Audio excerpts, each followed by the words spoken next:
I'm just outside Tim Boone in Western Victoria at an 800 head milking dairy farm where the owner has walked away from using urea because of its cost and expense and has found an alternative that he can make on the property for far less money. Let's go and find out more. The owner of this dairy farm, Mark Gale, has already invested heavily in developing his own composting routine, and he's been able to replace a number of the other fertilisers that he's traditionally used on the farm to lower the cost of production. But nitrogen was still the missing piece in the puzzle, because you can compost all you like, you still need to add some nitrogen to the system. Well, he's found a way to do that without having to pay heavily for it. Come on, let's go and have a look. Brian, how you going, mate? Going good, Tim. How are you? Mate, I am intrigued. Thank you for having us out here to the farm, to Mark's beautiful dairy farm. Pleasure, mate. Free nitrogen sounds too good to be true, but you reckon you're producing nitrogen fertiliser just using the air around us in here? That's right. On farm? That's us. Can we have a look? We can. Welcome to the future. Mate, if this is the future, it's not very big. This tiny little machine is making a lot of nitrogen fertiliser. Does it cost a lot of energy? No, very, very little energy. 1.1 kilowatt hours a day. So if you're paying 50 cents a kilowatt in Dalby, Queensland, which I believe is the worst in Australia, it's going to cost you $6,000 a year in power. And 1.1 kilowatts can easily be produced by the smallest photovoltaic system out there, can't it? Yeah, that's right. So how many litres of nitrogen infused water will this make in a year? Just one of these units? One of these will make 130,000 litres in a year, 24/7. Yep. We recommend 2 to 1 against urea. So where you're doing 100 kilos to the hectare of urea, you'll go 200 litres of this product. Yep. So on that maths, one of these machines can knock 65 tonnes of urea out of your program. For 1.1 kilowatts of power a day that you can produce with photovoltaic cells. That's it. Well, you better show us how these things work, mate. Let's have a look. So in here we have 6 heads or 6 reactor heads. Inside each of these we have 2 electrodes welded in this way. And if you have a sneak look in the back, there's a 3rd electrode that's on a thread. That thread creates a gap, like a spark plug gap. And essentially what's running in here is like a plasma welder. So up the very top, we've got air and water coming in through this injector.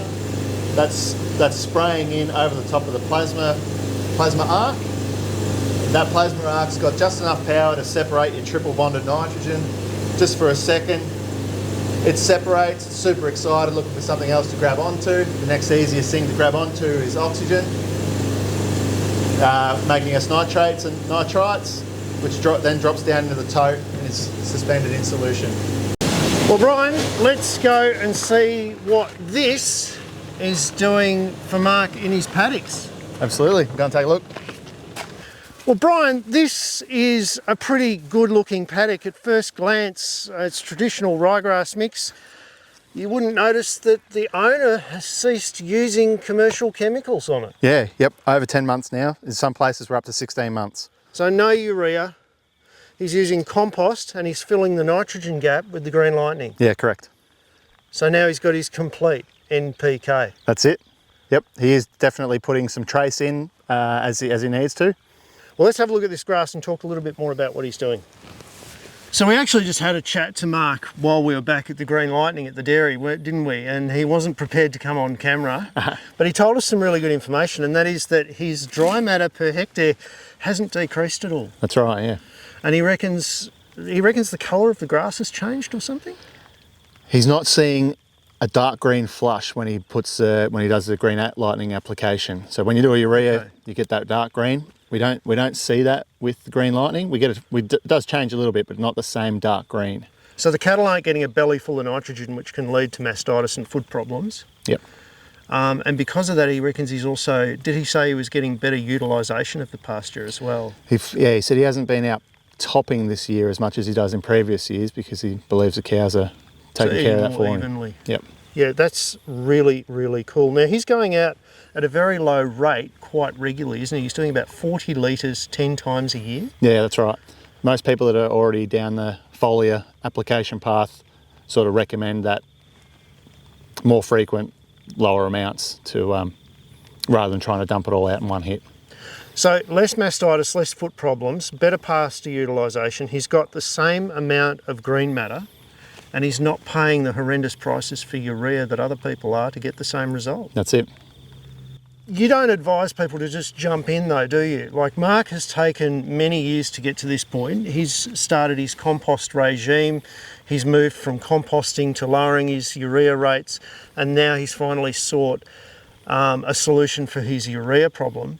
Yep. You actually recommend to people, even though you sell it, you recommend just start small? It can be a big commitment to buy a bigger unit and try and replace, say, 300 odd tonne worth of urea. So our recommendation is just to start off with the smaller machine, use it as a spray carrier or down the chute with your seeds, or do partial replacement, you know, maybe do some paddocks at 50%, do some paddocks at 25%. Figure out what works on your property and scale from there. So a gradual transition rather than a boots all in. That's the way I do it, as a little bit more conservative. So, well, let's go and have a talk to someone who is on the entry route to using your Green Lightning and have a chat to him about what his strategy's been. let's go. G'day Ash, how you going, mate? Yeah, good, mate. Thank you very much for having us out here. Yep. Tell me a little bit about where we are. What you've got here? Yeah, so we're at Port Campbell, or just on the fringe of Port Campbell. Yeah, milking about 700 cows, or planning to peak at 700 this year. Yep. On about 350, 400 hectares sort of effective milking area. That's growing a bit all the time. We're leasing a place sort of next door. We're moving a bit further into that as we sort of get it established with laneways and troughs and whatever else. And fairly traditional pastures and management systems up to this point? Yeah, mostly perennial ryegrass with some Italian rye and annuals and stuff, just sort of filling gaps and, you know, topping up perennial pastures. Well, up until this year, we've grown sort of 40 hectares of corn, roughly. This year, we've beefed that up a bit and gone to 70. Just to try and get a bit more of a feed buffer and reserve. Out here we've just done a heap of gravel work, so we've got room to put it all. Yeah, right. Yeah, because, you know, feed is probably, you know, good as insurance as having money in the bank. So the more homegrown feed we've got sitting there in a year like last year being dry autumn for probably worst on record for a fair while. You know, bit us a bit by having not enough feed in reserve, so trying to get a bit more of that.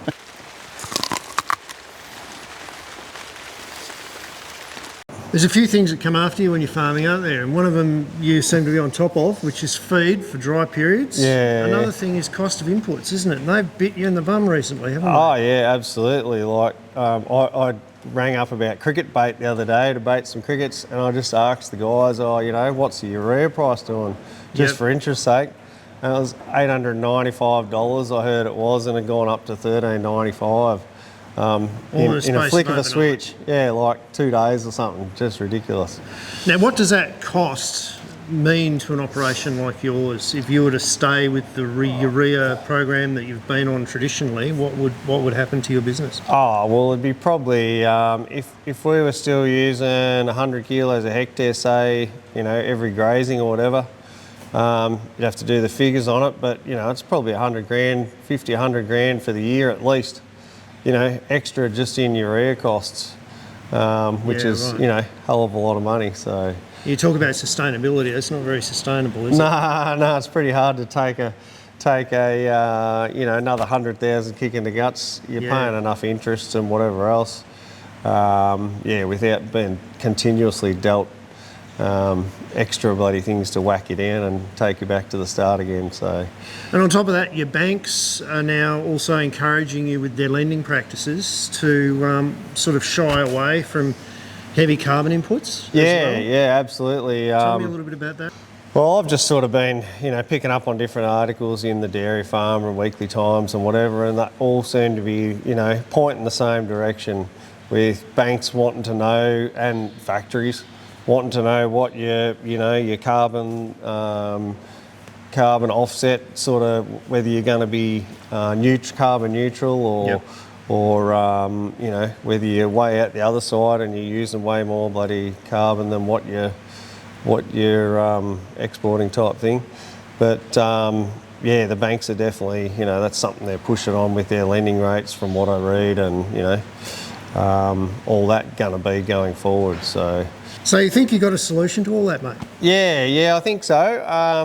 I actually I heard a story about 4 or 5 years ago, a guy, professor sort of fellow, that was talking about in the future that farmers are going to have their own nitrogen producing facilities on farm, and I hadn't heard anything else about it until I got a message from the guys at Green Lightning early last year, and I thought, oh righto, and I replied straight away, and here we are today with 2 6-head machines producing sort of 700 or so litres of our own nitrogen liquid every day. So very happy with the results and stuff so far.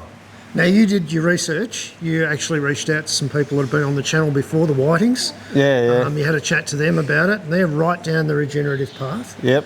You're still running your traditional pastures, and you were still running your traditional fertiliser regime, but the Green Lightning's taking you now away from reliance on big fert, and you're going to start to become more self-reliant. What does that mean for your business? Well, currently, going forward, just at the moment, it's going to be a huge cost saving on the urea front. With it bouncing that majorly in one kick, and whether it even becomes unavailable or just basically too expensive to use.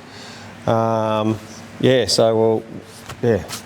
we'll just see how it pans out. Have you done the numbers on the Green Lightning? How much is it costing you per hectare for the nitrogen that you're getting out of that? We did some numbering on that the other day. I think it was $50 to $60 a hectare, $50 to $60 per shuttle of like 1,000 litres of product we make.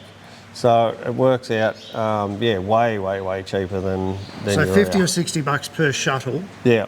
And that's 1,000 litres. How many litres are you putting out on a hectare? So usually we're putting out about 200 if we've got heaps of it.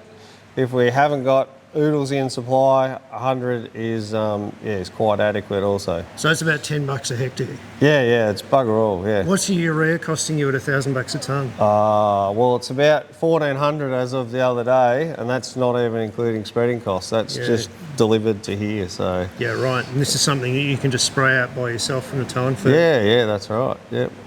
Yeah. So it's, as far as I can see, as long as it's doing a comparable job, and even if it's not as, bigger boost as the urea, well, it's a way cheaper option. So you can afford to lose, say, 10% productivity off your paddocks if you're not paying through the nose for that extra 10% of productivity. Yeah, that's right. Yeah. Now, you've done some on-farm trials as well. You don't just take things for granted. You don't take people's word for stuff. You test it out. You've done got some side-by-side trials. Yeah, we did some side-by-side trials, and we did sort of half a paddock, 2 paddocks. We just did half of one, half of the other, and you couldn't tell the difference visibly, which side you'd treated with either treatment. So we figure if you can't tell the difference between one and the other, well, that's pretty good for us. And then the guys did a bit of pasture probing too, and they worked out pretty much exactly the same. So right, might have been 100 kilos. Like it was not worth even saying that there was any difference. It's not worth $1,000. No. Well, mate, thanks very much for having a chat to us. No worries It's good to at all. hear about new ideas, and it's good to hear about ways that farmers can be sustainable. Yeah, absolutely. Particularly when being sustainable means keeping your business. Yep. You do a huge job for the community, so well done, mate. No worries. All right, good on you. Thanks again. So, Brian, we can't talk about nitrogen without talking about units of nitrogen, and it's a bit of a problematic concept for people, isn't it? How many units of nitrogen are in urea? Urea, granular urea is 46%, and then your UANs and your FlexiNs, they can be different rates, but usually I'd say about 25 seems to be a standard. Right. Green Lightning, not so much the same, is it? No, not the same. Our Green Lightning fluid tests less than 1 unit of N. That doesn't mean that there's not nitrogen in there. That's right. Our product tests at 85 milligrams of nitrate per litre. Right. So what's the significance of having the nitrate in the material that you put out in the paddock? Yep, so when you put your urea out, it's got to break to ammonia. The plant will take up a little bit of ammonia, but then it's got to break again to nitrite and then to nitrate to its full plant available form. Whereas we're skipping those 3 phases and just going straight nitrate to the plant. Now the advantage of that is that you're putting it on in solubilized form, so there's not the losses. If you miss, say, the rain with a urea application, you can actually lose a lot of your fertiliser to volatilization, can't you? Yeah, correct. Whereas because you're going straight on as a foliar liquid application, you don't have quite so much that risk either, do you? Yeah, you've got it. That's right. Immediate plant uptake for your nitrates. And you're also seeing metabolic uptake in plants when you've done tissue analysis that's quite beneficial to the plant, isn't it? Yeah, that's right. So we've got tissue tests that were taken every 4 days for about 10 weeks. Urea versus Green Lightning at different rates, and we can see all through there where our Green Lightning was applied. NO3 nitrate levels in the plant lifted as expected, and then a couple of days later you see that level come down and ammonia increase, which tells us that it's gone from being plant available in the sap to assimilating into plant material, matching urea the whole way. So that's pretty significant. So we're used to a language when we're talking about fertilisers that's not helpful when we're looking to shift our practice. Now we've got a great example right behind us here. This side of the driveway here is a crop of corn that was planted in the same week as this crop of corn over here to our left, to the viewer's right. Yep. This crop of corn over here got foliar applications of Green Lightning. This crop of corn didn't. Yep, correct. And you can see a difference not only in the height, but also in the density of the plants and also in the colour. Yep, that's right. It's quite marked, isn't it? Yeah. It's pretty amazing stuff for 85 milligrams of nitrate per litre. More with less. More with less, that's it. Good on you, mate. Awesome. It's been fantastic to learn about the product. I hope it goes well, and I hope farmers can afford to keep farming, because that's what it's all about, isn't it? We need to keep people producing good, healthy food for us in a sustainable way and not giving away all their money after a hard day's work. Yeah, that's exactly it. So if you know someone who's sick of their nitrogen bill, send them this video, because there are now alternatives for how you can generate your own nitrogen. The link to Green Lightning is in the description below, and if you like this kind of video, of course, hit the little subscribe button to keep the channel thriving, and we'll see you next week with something else. Brian, thanks very much, mate, for the look behind. All good. Thanks, Tim.